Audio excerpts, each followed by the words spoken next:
you got it, girl. I don't wanna play no games, play no games. Fuck around, get you my last name. Know you tired of the same damn thing. That's okay, 'cause baby, you got it, girl, you got it. I just filmed this video and then deleted it all because I didn't like how I looked. But I'm back! Hey guys, welcome back to my channel.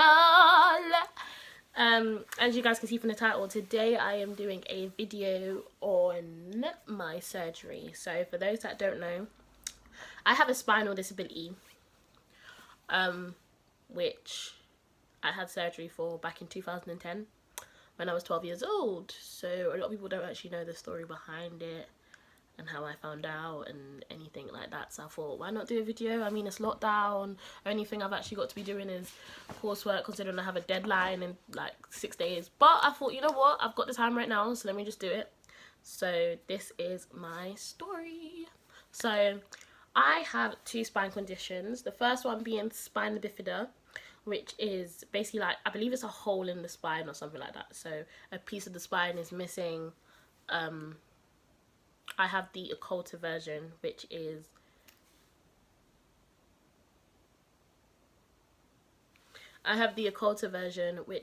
basically the not so serious version.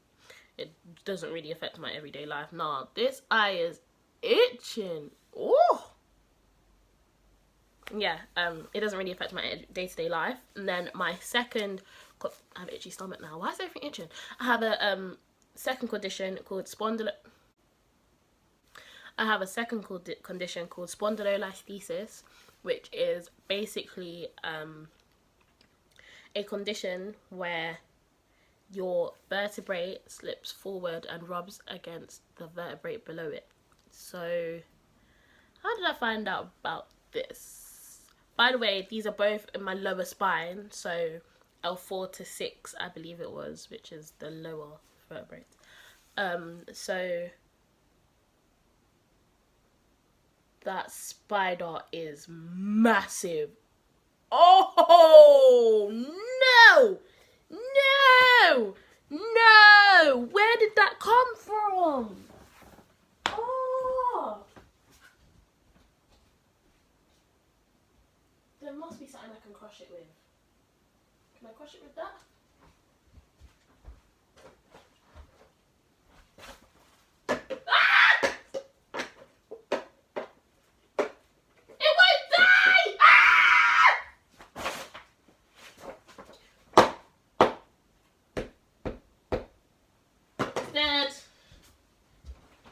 It's dead.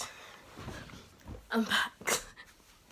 So I'm not a murderer. It just doesn't belong in my house. Where was I? Right, so I used to be a dancer. Quite a good one at that. I was in at least, I believe it was 3 different dance schools. Ignore how my hair looks, I don't really like it right now. In 3 different dance schools. I also don't like how my face looks.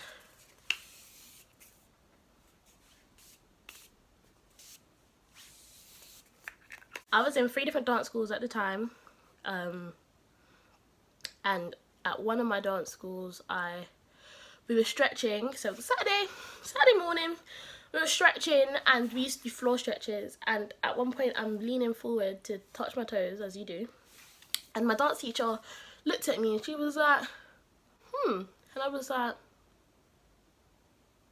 and she was like, I'm just gonna try something. And I was like, okay. So she used her calf, so her knee to her calf, so let's say this is the leg, her knee and her calf, and she pushed against my back whilst I was sitting and tried to push me forward slowly. And she was like, I don't know if you know this, but you have a curve in your spine. And I was like, a curve? She was like, yeah, a curve. She was like, you might need to talk to your mum about it. I was like, all right. She ended up speaking to my mum about it, but my mum was just like, okay, cool, like I'll talk to the doctors, get her to like book an appointment. So the doctors booked an appointment for a couple of weeks time. Mum was like, okay, cool. Then about 2 weeks later, obviously me and my sister used to be in a cheerleading group at my old after school club. It didn't even last long. It was never really a proper cheerleading group, if we're being completely real. It lasted like 2 weeks. But my sister wanted to try a trick, so she put me on her shoulders, and then Normally when we've done this in the past, because me and my sister used to be experimental anyways, when we've done it in the past, she would literally just fling me off of her, like take me down, like sit down, and I'd get off her shoulders kind of thing. But she was like, oh, I just want to try something. She didn't tell me, there was no plan, I had no expectations, nothing, and she threw me off of the top of her shoulder and I landed slap bang on my spine. And obviously I was in excruciating pain. I had to get carried to the sofa, and then it felt like there was something moving in my spine. Actually, you know, it could have been paranoia, because an hour later that thing was no longer moving. But yeah, my mum didn't take me A&E because my back didn't hurt, like my back stopped hurting after after 20 minutes, and the thing wasn't moving anymore. So she was like, do you want to go to A&E? And I was like, no, I'm not really a fan of A&E. You know how A&E in England is, you wait there for like 3 hours. So she did take me A&E, and then I had my appointment a couple weeks later, and my GP looked at me and he was like, cool, I'm going to send you for a scan. So I went to get an x-ray, and when I came back he was like, you definitely have a curve, and then he basically pointed out the things which he believes I had. So for further consultation they sent me to Evelina Children's Hospital, and that's where they did a couple more x-rays and they looked at my spine and they confirmed that I have spina bifida and spondylolisthesis, which is the one where my spine rubs against the lower vertebrae. So after this now, they're like, cool, we're gonna have to do an operation because spondylolisthesis gets worse as you grow older. So this was when I was in primary school. So I was about 10, maybe even 11, and they told me I'd have my surgery the 17th of November 2010, so 2 years later.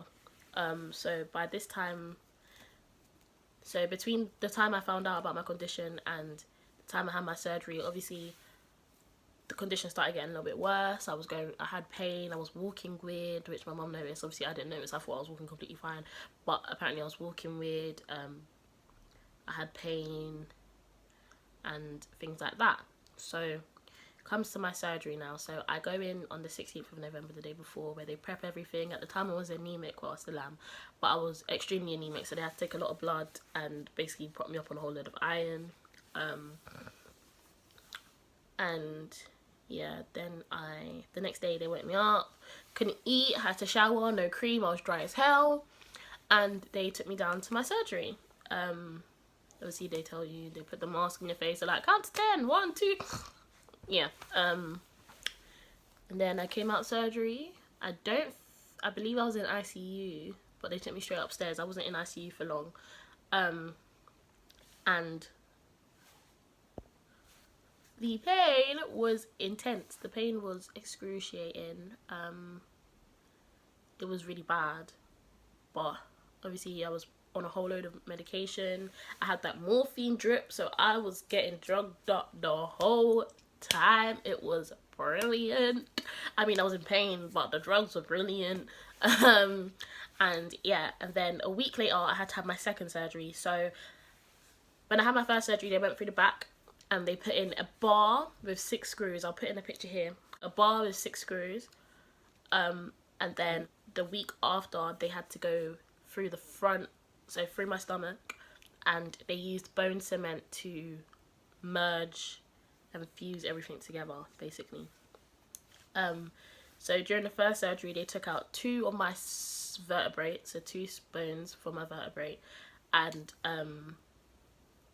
then put the bar, the skid screws, and then they fused it, and that was that. So originally they said I would only be in hospital for a week, maximum 2. That was a lie. Basically, okay, I feel like the main issue, obviously, I was one of 5 people in England at the time who had been diagnosed with spondylolisthesis of the lower spine. It wasn't common at all in England. And so during my surgery, they had to be on FaceTime to surgeons in America, where obviously it was a lot more common because it was a big country, more people.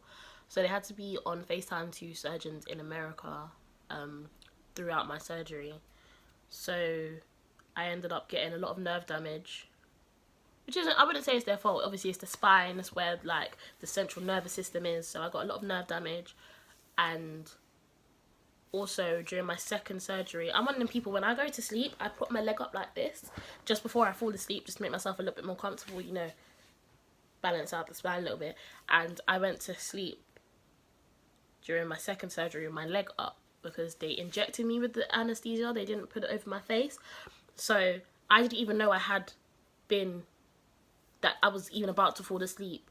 So I fell asleep with my leg up, went into the surgery with my leg up. Just want to make it clear that they didn't do the surgery with my leg up. They did lay it down to the side, but they didn't flatten it. And therefore, when I came out of the surgery, I woke up in ICU, and I was in ICU for time. And then, oh, if you don't know what ICU is, it means intensive care unit. And then I got taken upstairs, but my knee was still bent. I could not straighten my knee. Obviously, when I had my first surgery, the physios came in, they taught me how to walk again. When I had my second surgery, I was already meant to be able to walk again because they weren't doing anything on my spine, they were just merging everything. But because I went to sleep with my knee bent, I couldn't straighten my leg. My leg was frozen in the bent, like the bent position, I guess you could say. And so therefore, I needed to be taught how to walk again.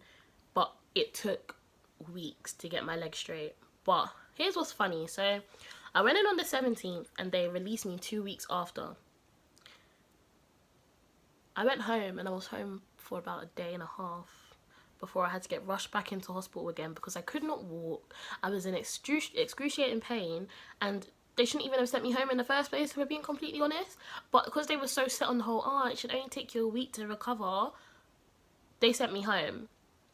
And they shouldn't have done that because it just ended up not being okay. I ended up having to go back to the hospital, and they had to put me under anesthesia again and give me a nerve block, which is like this thing where they basically put some serum into onto your nervous system, and it's like the needle's like this big, it's massive, and they basically injected you, and it would block your nerves. Obviously, I had my nerve damage, so it blocked my nerves. Yeah, after that I was in hospital for another 3 weeks, and I was, so maximum altogether 5 weeks in hospital. But they would have kept me in for longer, except it was Christmas, and I said to them, I don't want to spend Christmas in hospital, so they sent me home Christmas Eve. We had no Christmas preparations whatsoever. I really don't like how my top lip is looking right now. I should have put on a lip liner. But we had no preparations whatsoever for Christmas, but we still managed to make it work, thank God. Bless up my mum. And then after that, I had to go back to the hospital, not to stay, but I needed to get a cast fitted because I was on crutches because obviously I couldn't walk very well. And then I had to get a cast fitted, which would literally go across my torso, and then there was like a metal bit which like literally looked like that, a metal bit, and then a bit that goes over your leg. This was to help me walk and keep my back straight whilst I was walking. It was uncomfortable. I'll be real. It was the most uncomfortable thing I'd ever worn. It was pretty, but it was uncomfortable. So I was like that for a while, and I was also going to the hospital school at the time because I couldn't go back to school. So throughout year 8, which was when I had my surgery, throughout year 8, I wasn't in school. I was only at the hospital school, and it was crap. The hospital school was lovely, don't get it twisted, but obviously I wanted to be at school, but I couldn't because obviously it wasn't safe. So my hair isn't tied at the back, it's literally just a pin. Anywho, I don't know why I told you that, you couldn't even see. But yeah, so I was in the hospital often. I was having a lot of physio to deal with pain and movement and flexibility. And I also had to have psychology because a lot of young people who go through surgery at such a young age go into a depression, which I did. I'm pretty sure a lot of people do. So obviously they force you to have psychology basically. I say psychology, force you to have therapy, sorry. I also had to go through pain management, where basically because I had my nerve damage, I remember they gave me this one treatment where they put a whole load of pads on my leg and then they electrocuted me continuously. It was like little throughout my leg. They electrocuted me just to find where the nerves damage, like how bad the nerve damage was, to what extent, obviously I can't really tell you to what extent the nerve damage was, but my left foot was cold, my right foot was warm. I mean, I'm pretty sure that tells you enough as it is. So yeah, so I also found out during that year that my surgery day, so the 17th of November, was probably the safest day I could have had surgery, because if I didn't have surgery that day and I had it any day later, my spine was so bad. They didn't even know, they couldn't see it through the x-rays until they went into my spine, but my spine was so bad that if I had waited any longer, my whole spine would have slipped and I would have ended up in a wheelchair. So yeah, I found that out in year 8, which is like, you know, thankful for it. Obviously I still had to have a wheelchair around because there was days where I'd have to go on long trips and I couldn't do it. I was on crutches for the whole of year 8 until year 9. So in year 9 I started getting integrated back into school.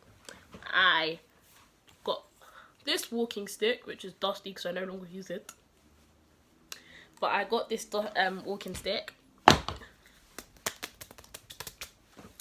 I was given that walking stick to replace the crutches. I hated it, I can't lie, I look like an old woman, but it was cute. I mean, it's a cute colour, I got to choose the colour, they customised it to my height and whatever, but I didn't want to be on a walking stick, you know, I'm young, I look like an old person on a walking stick, but I had to do what I had to do. So they integrated me back into school, so I spent 3 days at the hospital school, 2 days at my normal school for about half a year. But even when I was at my normal school, I had to have a person with me, so someone attended with me, someone from the hospital school attended with me, so an older lady or whatever. And yeah, I mean, the pain was still bad, walking was still hard, but I could walk without the stick, let's put it like that. I could walk without the stick, not for long. After a while my knees would give way, or I'd get extreme pain or something like that. But I remember in year 9, some bad word, I was about to say a bad word, some dusty girls used to be like, Blaze, you're faking it, you're not even in pain, you can walk without the stick. Are you flipping dumb? Are you stupid? Are you alright? Of course I can walk without the stick, that's the whole point. The stick is there for support, not to help me walk. If I needed help walking, I would have used crutches. That is just for support. It's support so that I don't drop. How stupid can you be? How can I fake having surgery? Does that even make sense? Like, I'm not even going to get into it, but all I know is a lot of people thought I was faking it in school, which I would never understand, just because they saw me walk without it sometimes. But it was a case of I needed to make myself stronger. I couldn't use the walking stick all the time, so you'd catch me doing 5 steps without the walking stick, but the walking stick went straight back down again. Like, let's be real, I wasn't trying to drop. I'm pretty sure if you was to have surgery on your spine and your knees weren't strong, your hips weren't strong, and your legs weren't strong, you'd be using your walking stick every so often. No, thank you. So anywho, yeah, by the end of year 9 I'd been fully put back into my normal school. And yeah, pretty sure that's basically where the process of getting back into school ends. I was officially discharged from the Evelina Children's Hospital in October 2018. By then my spine looked like this.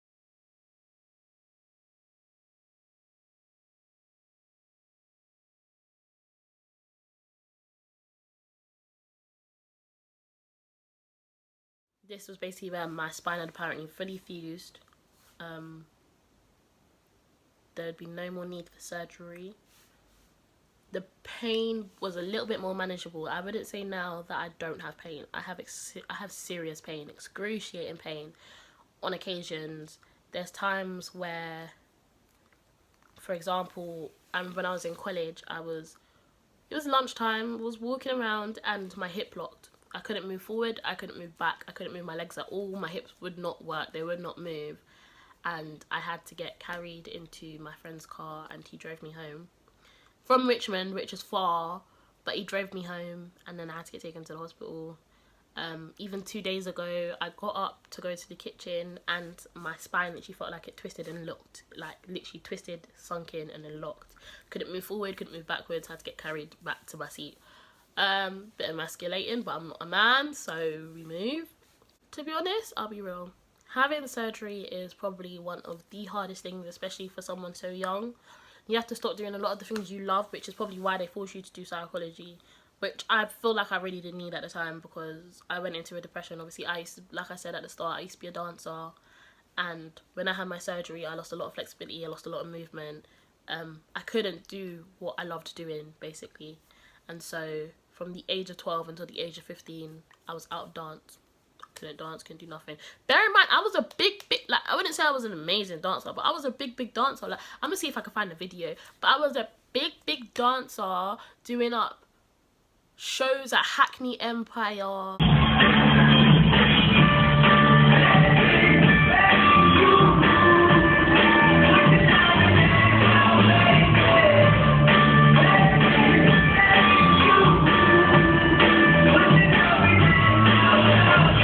And all of that good stuff. But anywho, the fact that I wanted to dance again was the thing that basically kept me going after my surgery. It was basically my fire behind me keeping going, if that makes sense. And then when I was 15, I was able to dance again up until the age of 16. So for a year I did dance, and then my dance group won nationals, and that's when I said, cool, time to retire. You really do go into such a deep depression when you go through stuff like that. Not being able to do what you want to do, not being able to go out with your friends. I had to be supervised at all times, and that stuff can really properly, like, when I say it can affect you badly. Like, there was so much things I wanted to do and I just couldn't, until I reached like 16, and then it became a thing where obviously I got my independence back. But it doesn't mean it was easy. It wasn't easy at all. I still go through a lot of pain now. I get pain in my hips, my knees are weak. So obviously at the time I had nerve damage, so everything in my lower half was a mess. My bladder was weak. I couldn't hold any piss.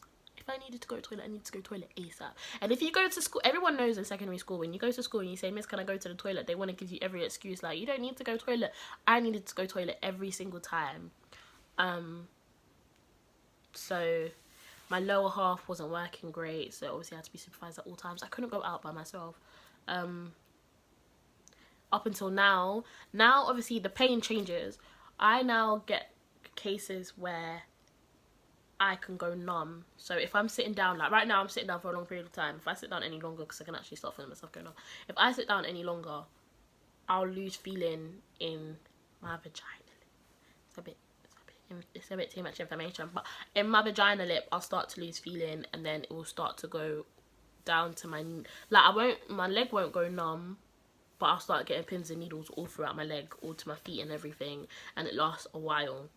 That was actually a really lot of information. I don't know why I told you lots of that, but yeah, so obviously I get numb. But one thing I was told from when I had my surgery, if it ever gets to a point where I lose feeling in my groin completely, like I only lose it in one side sometimes and it only lasts like a couple seconds, but if I lose feeling in my groin, I need to get to A&E ASAP, because I will end up in a wheelchair. So it's a bit daunting, isn't it? Damn. But yeah, so that's basically my surgery story. I'm good now. I'm more or less healthy. I keep going. I don't stop. I don't let it come between me doing what I want to do, if that makes sense. Some days it does. I do fall behind, like at uni and at school and stuff, because there's days where I wake up and the pain is so mad that I can't go into uni. And then even though people say, oh, if you're sick you can work from home, it's a bit hard to work from home when your mind is so focused on the pain that you're experiencing. So yeah, like, it does affect my day-to-day life, but you keep going. I really advise anyone who has any form of disability, any form of thing that stops them from doing their daily life, don't let it stop you.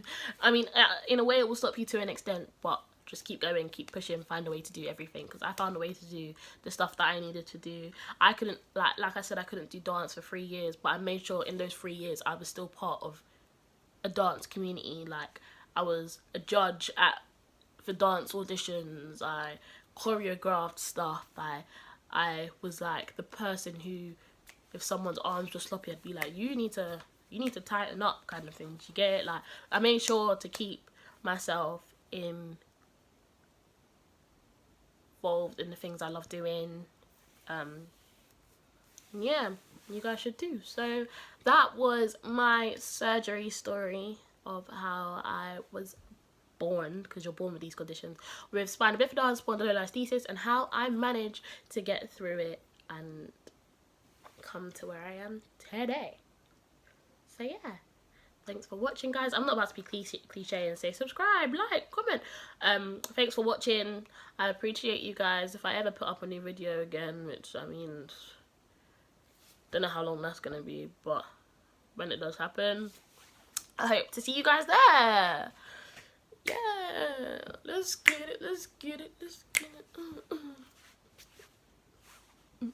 it.